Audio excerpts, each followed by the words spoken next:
আসসালামু আলাইকুম। প্রিয় দেশবাসীর দৃষ্টি আকর্ষণ করছি। আমি কিছু কথা বলতে চাই যে ক্ষমতা মানুষের চিরস্থায়ী থাকে না। আজকে দেখেন সংসদ ভবনে কেউ প্রবেশ করতে পারতো না, সাধারণ মানুষ। আমি একজন সাধারণ মানুষ হিসেবে বলছি। আজকে দেখেন সংসদ ভবনে আমি শুধু একা, আর আমার একটা ভাই আছে, আর কেউ নেই।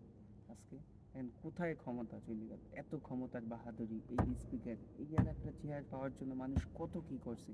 এর একটা চেয়ার পাওয়ার জন্য এই জায়গায় প্রধানমন্ত্রী শেখ হাসিনা বসতো, আমি রাজু আজকে বসা। আজকে আমি প্রধানমন্ত্রী না, কিন্তু আজকে আমি সাধারণ জনগণ। এগুলো সব সাধারণ জনগণের।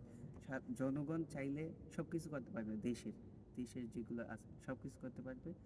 আজকে দেখেন কত আইন, কত নীতি, কত নৈতিকতা। আজকে কোথায় নৈতিকতা? আজকে প্রধানমন্ত্রীর চেয়ারে আমি বসছিলাম, স্পিকারের চেয়ারে আমি বসছিলাম। আজকে পুরো চেয়ারগুলো খালি। কোথায় ওবায়দুল কাদের? কোথায় ওবায়দুল কাদের? কই ওবায়দুল কাদের কই? কোথায়? দেখতে দেখতে পাচ্ছেন এত অহংকার, এত ক্ষমতা, কোথায় ওবায়দুল কাদের? কোথাও নাই ওবায়দুল কাদের। কোথায় শিরিন শারমিন চৌধুরী? কোথায়? আজ কোথায়? কোথায় আওয়ামী লীগের বড় বড় নেতারা? কোথায়? কাউকে দেখতে পাচ্ছেন? কেউ নাই। আজকে আমি একা এখানে বসেছি। কোথায়? কেউ নাই।